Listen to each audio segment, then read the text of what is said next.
action. I'm giving you the tools, right? I'm giving you the sandbox. I'm setting the table for you. But it's up to you to decide what you want to eat. Master Chief is human. He's not a machine. He's not a set of armor with a big weapon. He's a human with resilience and courage. You know, and I was so looking forward to this moment because for Master Chief, you know, the stoic soldier, the man of few words, all that. But there was this progression, you know, in terms of his emotional side, even through the first 3 games. But this was going to be the great leap. What happens when that soldier starts to discover his humanity? We had to create a situation that was going to knock him out of his comfort zone.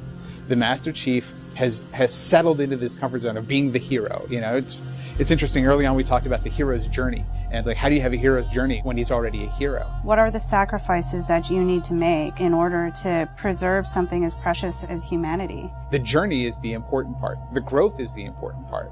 And so really, where does he still need to go as a human? That became the key to not just the story of Halo 4, but the entire trilogy.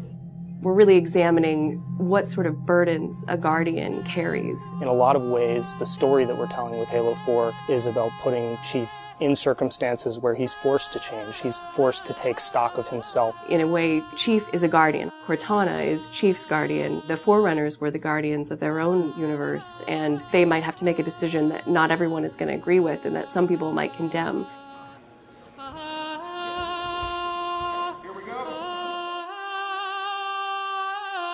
It's almost like you're a little kid and you're just playing make-believe again. So you imagine everything. The table's here. The plinth for Cortana is here. There's a window here. Ready, go.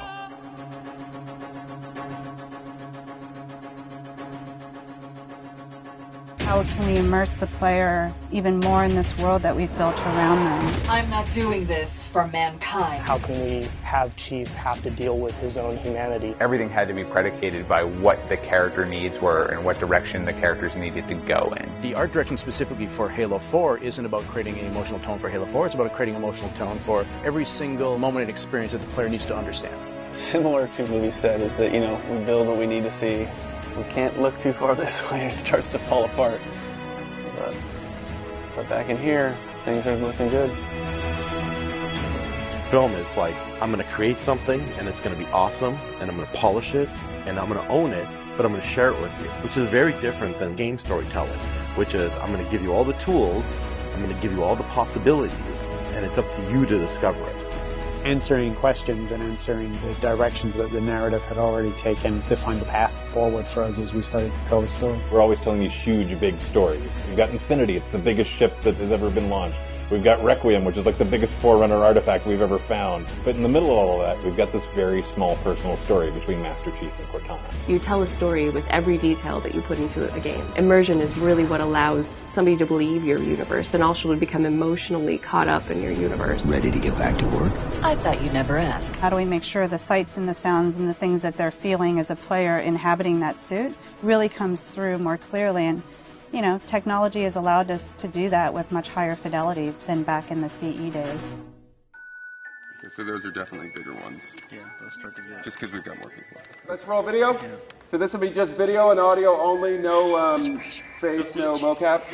In that case, you won't mind if we return the favor. As we design these things, we put together the best plan. Until it actually touches an actor, it lacks humanity. Having the ability to work with the actors on stage, capturing their face, body, and voice at the same time, really gives us an opportunity to create an immersive experience for the actors. Working at Giant, we could have at least 8 actors in the same volume at the same time. So the objects that they're acting around and the people that they're acting with, against, through, and toward are there in the scene with them, and it makes a huge difference. We sent out a breakdown for the characters and how we wanted them to feel. We ended up getting 80 or 90 submissions back through our casting team. Casting for the Master Chief is tough. You need a performer that has a really raw physicality to him, and yet he has to, within the confines of this suit, be able to relate and relay emotion. I like to express myself. I freely do it. I wholly do it. I enjoy it. And so pulling back on all of those instincts is what's required to play him. Imagine that translating to a 3D model with huge armor, and making sure the personality of Chief's movement comes through that armor was really critical. And that really came down to Bruce's acting, his physical stature, and really his physicality as he went through all of the performance. You'll never see his face or hear his voice, but all of the other actors that are playing off of him have received so much from him in their performances, and I think that they would all agree with that. This is the low-res asset of Chief. We were afforded a little bit more budget since he's our hero. From the art process, storytelling is just about engaging the player. You don't have to answer any questions. You don't have to take them through a lot of loops of feeling. If the player is engaged, I think you've got the start. So Master Chief's a difficult one because he's a dude in a helmet. There's such a, particularly in science fiction, such a fantastic history of people being completely realized as people without having their face as a tool. For us, it's making him feel like a real person. We have a nude male sculpt, and then from there we sculpt it on physically, a tech suit. And on top of this guy is when we spend time just doing all the details and trying to add some of that functionality, even little bits here and there like Braille, and this just reads 117. I think it's connected to having even more modern visual flow when it comes to his lines, his design, the way you follow the outline of Master Chief. Trying to put it into an area where it feels realistic, that it feels kind of tankish. What do you think of a tank? You think square, you think metal, there's some wear and tear on the edges. So those things we want to grab, put them on the Chief so it communicates that. The fingers are missing here on these. They have armor caps that come on, but he doesn't have armor caps on his trigger finger or thumb finger so that he could have more tactile sense when he's shooting and loading his weaponry. The last thing we just changed was his visor. His visor picks up the elements based on the room that he's in. We want to take every inch of the character to tell a story as much as we can. Above all, he still needs to connect to the player, and they still need to understand him as being that character. It's somebody who's been very loved over the last 10 years.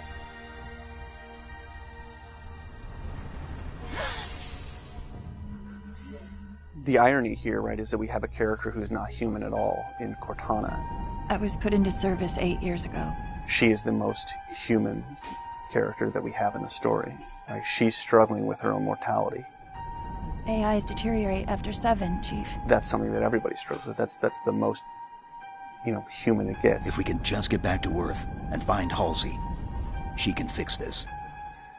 Everyone has to figure out what it means to die. She's strong, she's convicted. She herself is going through a really difficult time in understanding the things that are happening to her. We were looking for somebody who really could bring just fire and stuff that's required for some of those sequences. We needed to make sure we found someone that had some innocence to her, but also could be very strong at the same time. If you imagine that you could have 20 emotions at one time, she has that. I will not allow you to leave this planet!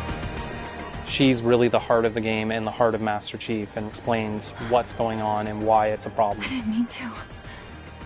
I didn't mean to do that. Cortana is certainly our biggest human connection, I think, with the entire story. How can we see these subtle details in her facial structure? It's the Forerunner symbol for Reclaimer. So this is the baseline where we started from Cortana, and then we go through and tweak and modify, having all these different elements moving throughout her that make her feel alive constantly. We wanted to make it to where you could have code flow lines start from every digit from her toes to her hands, and then be able to flow all the way up into her head. What you experience is her taking care of you as a player from a gameplay perspective, but I think you also start to get a sense of how she takes care of the human side of Chief.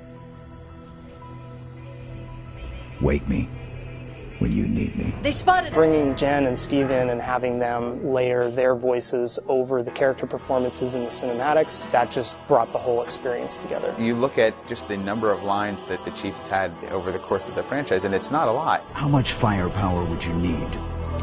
And yet people will immediately call you out on the Master Chief's voice being something very distinctive and important to them. The funny thing is that they've had this off-screen chemistry because they didn't actually meet until last year. Not only is this the first time they've ever sat together on a panel, this is the first time they've ever been in the same room or even met. So seeing them meet and seeing them have that chemistry in real life and seeing how they acted together in scenes, just felt like we just missed this opportunity for all these years to actually get them together and get something even more memorable and more exciting out of them. From the beginning, they were great choices for those characters. Steve has this very stoic personality that comes through in his few words. The same way Jen's voice is confident and it's strong, but it can also be playful.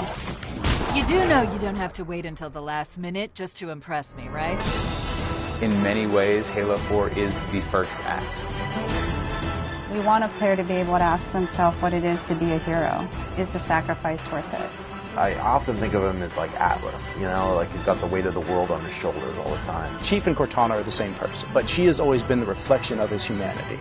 People don't play Halo to watch a soap opera, and yet you don't want to just be kind of pulp. To me, it's a natural progression of this story, and it takes this relationship to the place it should go to.